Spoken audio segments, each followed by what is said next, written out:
If you haven't seen the first part of the Hitman Iceberg, please click the link below before watching this one.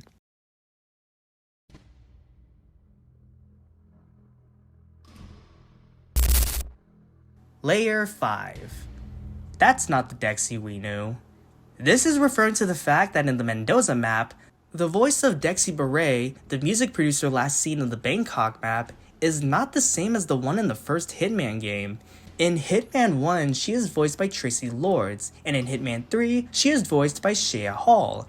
I had a really hard time trying to look for the reason as to why the voices were so different, but I think it was likely due to the fact that NPC voices are random at times and VAs voicing NPC characters are always going to be different no matter the reoccurring character. That's just me, just take it for a grain of salt.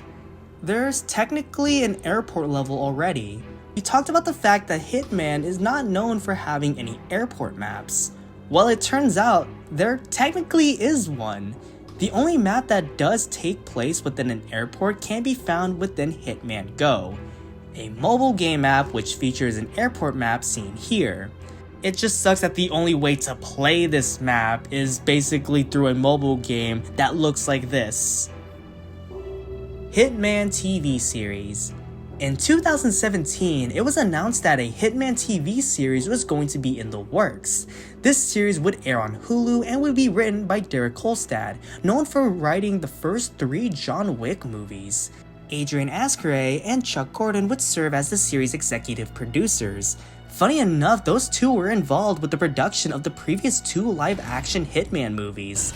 From what we know so far, the series would be very different from the video games, which is already concerning enough. Like, did you not see what happened to the Halo adaptation?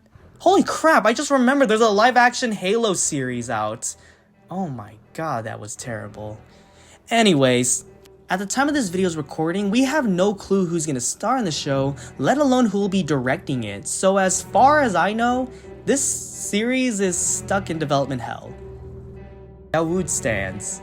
In Hitman 2, target and crime lord Dawood Rangan is known for his famous Bollywood motion pictures and as such has created a dedicated fanbase within the Mumbai community. You can even come across fans of Dawood as they are anticipating his upcoming movie, which is currently being filmed in the map's mission. But what if I told you that there is an entire cult based around Dawood Rangan? And you can find it on Reddit. Yeah, to make this very anticlimactic, this cult is just another inside joke within the Hitman Reddit community, and surely I myself have no relation with this cult whatsoever. Oh snap. This is a challenge that you can complete in Hitman 1 in the Bangkok map. To complete this, knock Jordan Cross with a pesticide as you gas everyone including Cross, knocking them all out, which then you will then proceed to snap his neck. Although this requires you to have every target, which would consist of Jordan Cross and his lawyer friend in one singular place, which is located in the main lobby. The reason for this challenge to have its own inclusion to the iceberg is the fact that it's nearly impossible to complete it if you're trying to go for a silent assassin route. Silent assassin requires you to complete a task without any NPC interference. However, this challenge requires you to knock out everyone in the lobby, and it will be hard to do so since 1. Everyone in the area gets knocked out, and 2. Other NPCs outside of the area can enter in the lobby and will notice the fact that something is amiss. 2016's announcement trailer shows the end of the story. The first teaser announcement for 2016's Hitman features our lone assassin running up a cold and snowy mountain as we see a montage of random clips. What makes this teaser very intriguing is the fact that looking back, this scene of Agent 47 running up a snowy hill literally takes place at the very end of Hitman 3 after Agent 47 completes his final mission. Santa Fortuna's disappointingly large amount of concept arts. Out of all the maps that the franchise has to offer, Santa Fortuna has the most concept art out of all of them. There's a lot of concept art based around Santa Fortuna and a lot of it has been shared on the internet. This has led many fans believing that the level itself, including Colorado and Isle of Seagal, were made by a different development team, Sumo Studios. Agent Jaguar. Agent Jaguar is a minor character that for whatever reason has never been seen before. Let me explain. He's mentioned in Hitman 3 by Dolores Powell in the farewell mission. They are described as the third best agent in the ICA. Not to mention they seem to be fanatics of Agent 47. Despite being a high-ranking agent, Agent Jaguar is canonically dead, and their death was described as a very embarrassing revelation. You see, they were trying to perform a kill on a target which involved alcohol and fire. However, they killed everyone including themselves with the fire, and the only person to survive that revelation was the intended target. Mumbai Ghost Mode? Ghost Mode was a feature in Hitman 2 released in October 12, 2018 that had you go up against other players racing against time to see who would complete the mission first by taking out a random target. Each player would be set in a separate reality, henceforth the Ghost Mode term, and could hinder and counteract the opposing player's actions by using ghost items. Ghost Mode was featured in maps such as Miami and Santa Fortuna. Mumbai was originally planned to have its own ghost map, but plans for that were ultimately scrapped, and it will sadly remain that way because later on in August 31st of 2021, IO Interactive shut down Ghost Mode after 3 years of service. Bateson's replacement. As mentioned previously, 47's VA David Bateson had dropped out of his role from Hitman Absolution, but he ended up voicing him anyways. So what happened? And if Bateson dropped out, who was their next option to voice Agent 47? Enter William Mapofer, who took on the role of the silent assassin and even did mocap work for the character. But because fans were so pissed off about the decision of Bateson getting dropped, Bateson would be reinstated and Mapofer would no longer voice the character. However, years later, he would come back to the Hitman franchise to voice the DLC character Dino Bosco. Funny enough, the devs and writers left a very meta Easter egg in the game in which one of the NPCs would complain about the casting of Dino Bosco, opting to have Dave Bateson to be more fitting for the role of Icon. Trav was Seafing. We previously talked about the controversial 7 Deadly Sins plot, and apparently there's more to it. IO Communications manager Travis was frustrated with the amount of backlash for the DLC. There is even a 4-length page worth of questions that the chat asked regards to the DLC. Travis described it at best. The amount of questions I have here in front of me, look at this, 4 fucking pages. In January of this year, Travis of IO had sadly stepped down from IO Interactive after 12 years of working for the company. Best of luck, Travis, you'll be missed. WOA Alpha Build. The alpha build of Hitman 1 had various differences from its final product. According to user Trizbait, and just for an FYI, their words not mine, the difference was that Hitman 1 has 2 separate difficulty modes with their own mastery unlocks, normal and professional, and the difference between them are much bigger than between pro and master difficulties in Hitman 2 and Hitman 3, and professional mode in 2016 is much harder than master difficulty in the other Hitman games preceding Hitman 1. There are also no briefcases to carry long weapons. Guard mechanics are very different, instant slows down time, and can't be used while aiming and shooting a weapon. Climbing movements are much slower, many animations are different, there's no silent assassin tracker, many of the items have extra restrictions, and you can only use the items that are available in that game when playing Season 1 content in Hitman 2 or Hitman 3. You can use all items you unlock across all seasons.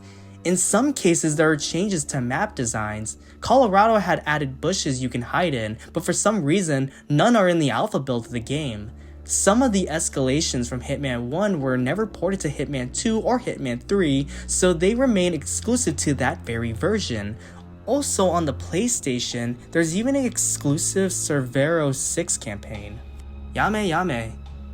Yet another phrase, or at least multiple phrases said by multiple NPC characters in Hitman 2 Silent Assassin.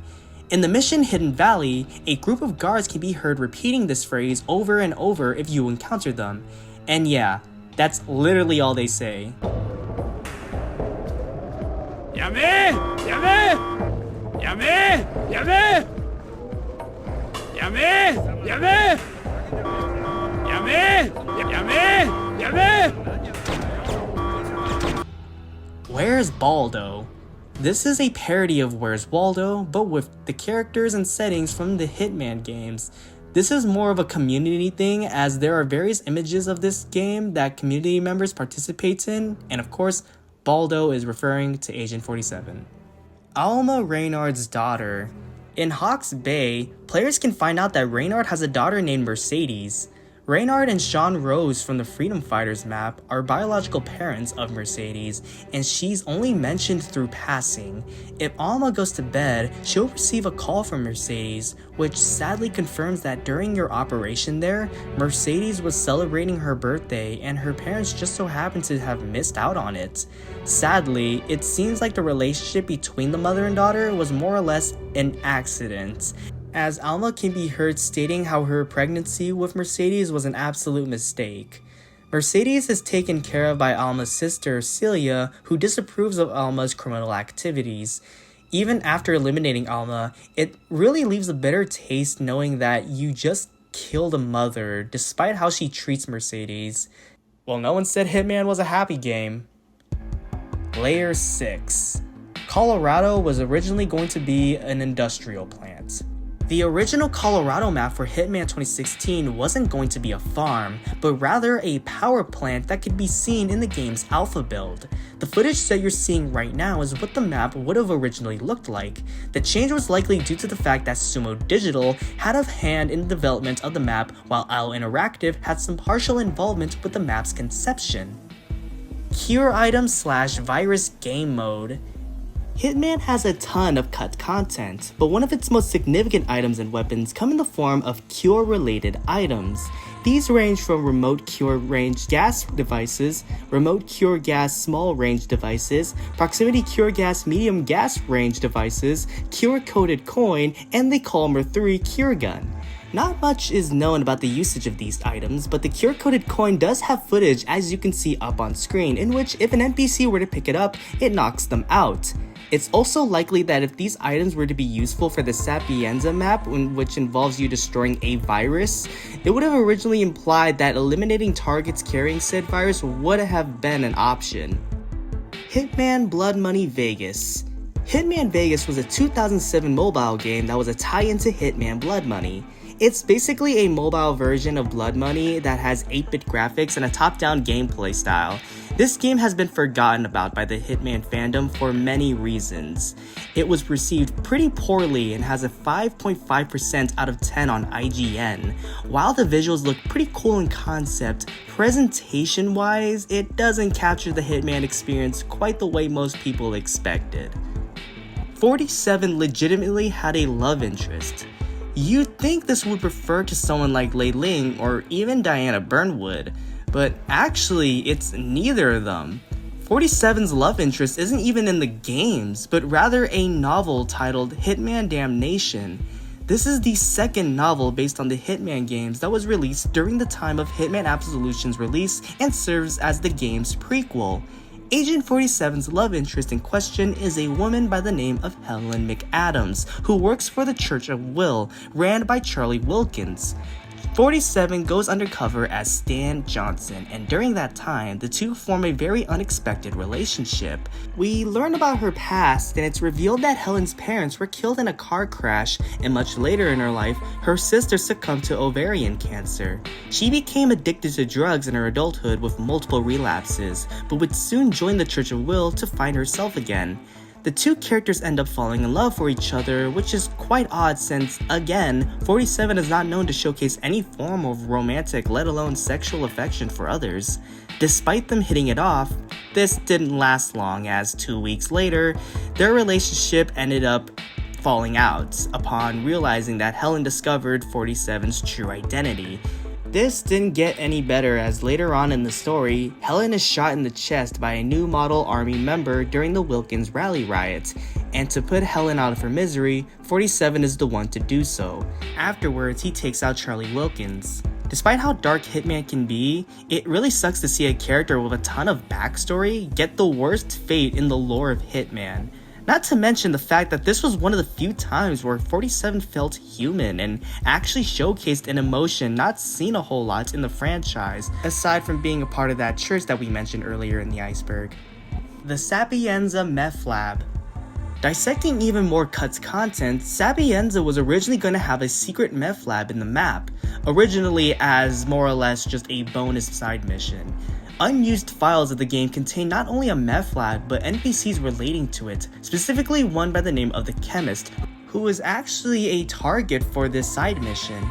In the Cut mission, codenamed Notice, you find various NPCs donning hazmat suits all over the map, although there are some details that are unique to this map which you can find in the church, the sewers, and the apartment building which contains the meth lab.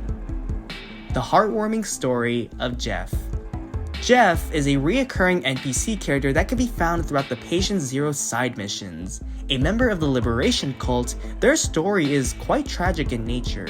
You can find Jeff in one of the bathrooms in Bangkok, where he's seen talking to his girlfriend Rebecca about trying to bail themselves out of the ritual, to which she denies his request. He could then be seen in Sapienza, where you can find him sulking over the loss of Rebecca in the previous map, implying she had sacrificed herself to the cult.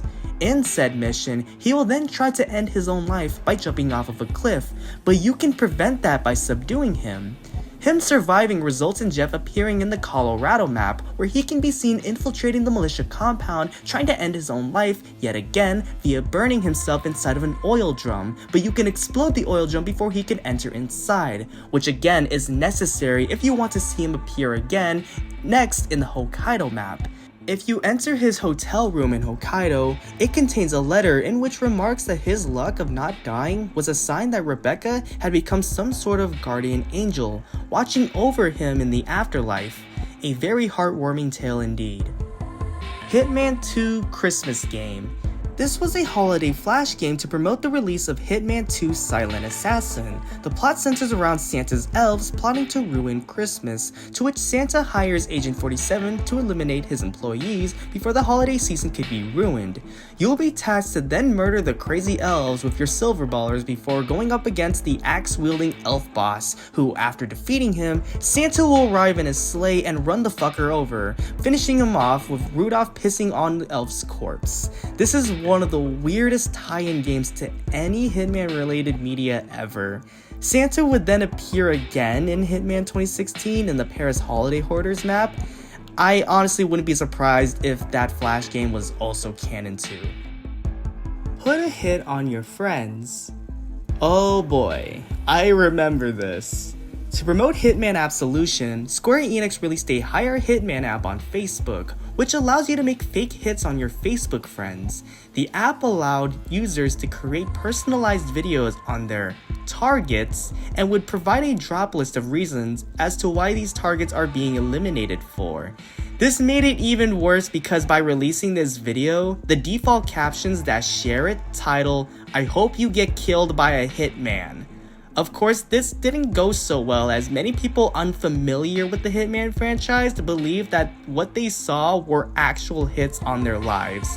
Although the virtual hits were viewable by the intended recipients, they were not made public on the timeline. Due to the controversial nature of this promo, the app was quickly removed. Like, could you imagine not being familiar with the Hitman games and seeing your name being put on that hit list? Hell, I'm a huge Hitman fan. Even if I saw that, I would lose my shit. The Hitman 2 door. It's a door. But not just any door. The fucking Hitman 2 door. The reason this is on the iceberg is the fact that in one of the IO Interactive streams, one of the hosts brought it up. I'm not kidding. Apparently it's supposed to be based on a real-life door at the IO Interactive's offices that has artwork of Hitman 2 that just so happened to be incorporated in the game. 47's original design. 47 is iconically known for his bald head, black tuxedo, and red tie. However, his original look via this concept art would have made him a middle-aged man with gray hair and smoking a cigarette. The reason for why this character is bald is the fact that originally they wanted Agent 47 to have physics for his hair, but they couldn't animate the hair properly, so they went bald. Damn, I messed up. We gotta go bald, man. Oh, shit. Also, another fun fact about Agent 47's conception, they were originally going to give him high-tech glasses. Clera. Clera is an unseen character from Hitman 2 Silent Assassin. A handler for the ICA, they were originally one who provided information for Agent 47. She helps Agent 47 when Diana wasn't available. For some reason, she never comes back after this, and there was literally no explanation as to why she was even included, and she has never been seen since. IO Interactive both gave Lucas Gray's VA a position and got him fired from another one. Okay, that was a mouthful. Let me explain. Now, there is a pretty interesting story surrounding the voice actor for Lucas Gray. John Hopkins mentioned that in an interview, prior to him being casted as Lucas Gray, he had an obsession with video games, which not only caused him to lose his job, but it was said game in question that got him fired to begin with. And out of all the games in the world that got him fired, it was Hitman 2 Silent Assassin. Years later, he would get hired to play as Lucas Gray in the future Hitman reboot trilogy. And that finally concludes the Hitman Iceberg Explained series. This took a long time to make, so if you enjoyed this video, please give this video a thumbs up and subscribe to this channel so I can make more Iceberg videos in the future. This has been Space Pirate Spectro, signing off.